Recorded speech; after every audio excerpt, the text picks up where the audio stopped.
د سی ام جي یوه ورځ د افغانستان د بامیانو ولایت په جګو غرونو کې له شپونکیو سره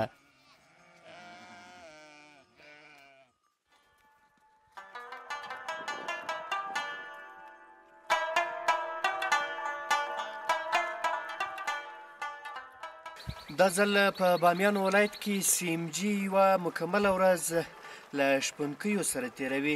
موږ د بامیانو ولایت د خندق ولسوالۍ د سردې یو لرې پرتې سیمې ته راغلي یو. په هغه غرو کې هلته شپونکي اوسېږي، شپې له خوا هم هلته او د ورځې هم هلته اوسېږي. همغه ځای ته سفر کوو. تاسې راسره ملګري اوسئ.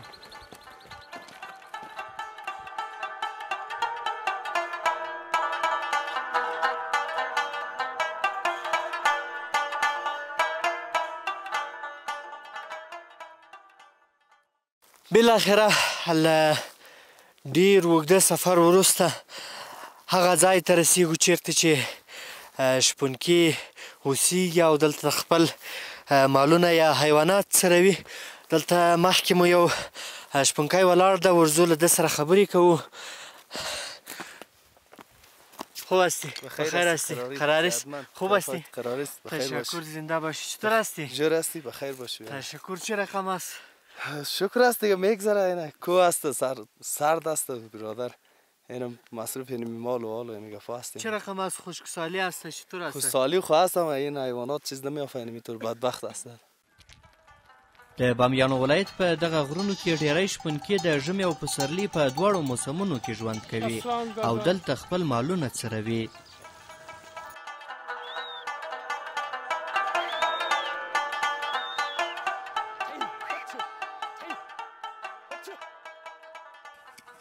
خبریال کامرا او مایک ته دوی لپاره نوي او نالیدلي شیان دي.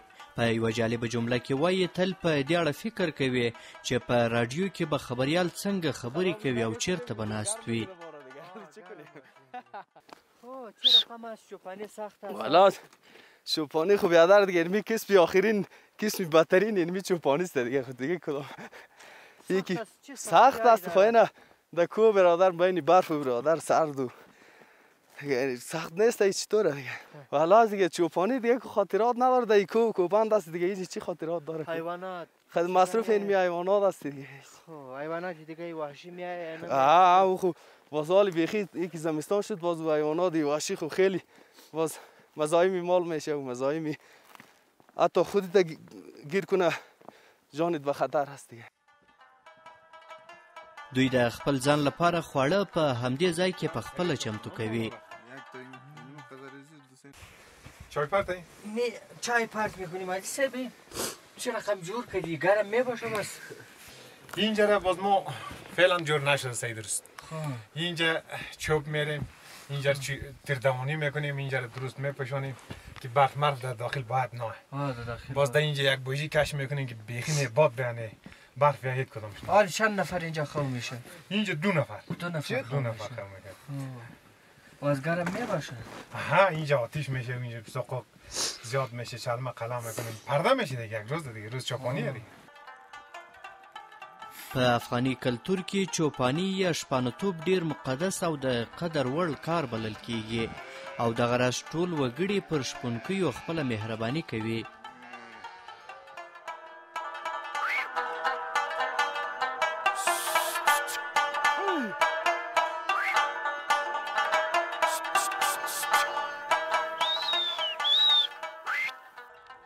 که څه هم دغه دنده د نورو هیوادونو په پرتله په افغانستان کې ډیره له کړاوونو ډکه ده، خو بیا هم دغه شپونکي له خپل کار څخه خوښ خو له وچکالۍ څخه سر ټکوي.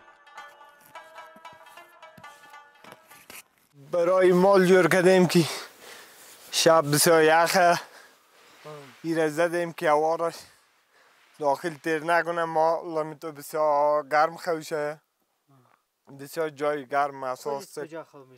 خود ما منی بستری ماست در لبز ما که پنک بگویم دیگه. شب بین مال قدمی خو میچیم.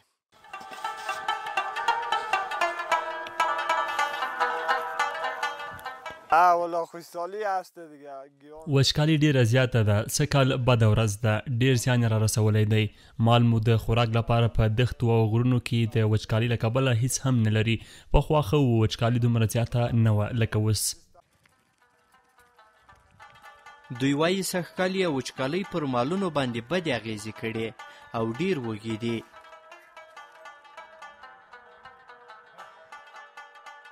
دغه شپونکي په هیواد کې د امنیت له راتګ څخه خوښ دي او زیاتوي چې په تیرو کلونو کې به ډیری وخت دغه غرونو ته د راتګ پر مهال په جګړو کې ګیر کېدل او ډیری وخت خو یې ملګري ځای پر ځای شوي او ماینونو هم ور برابر شوي او خپل ژوند یې بایللی دی. اوس مهال خو ډیر بهترین وخت دی. ټول خلک کولی شي په ډاډه زړه سره وګرځي.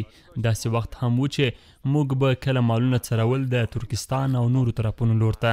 خلک غلا کېدل، وژل کېدل او پیسې ورڅخه اخیستل کېدې. اوس الحمدلله ډیر ښه وخت راغلی، خوشحاله یو. په افغاني کلتور کې شپېلۍ د شپونکي له نوم سره یو ځای یادېږي، خو اوس یې ځای زمزمو نیولی او د خپلې تنهایي او یخو ورځو او شپو د تېرولو لپاره همدا غاړې کوي. لابو عطر بوید مسافر زنده میگردم د بوید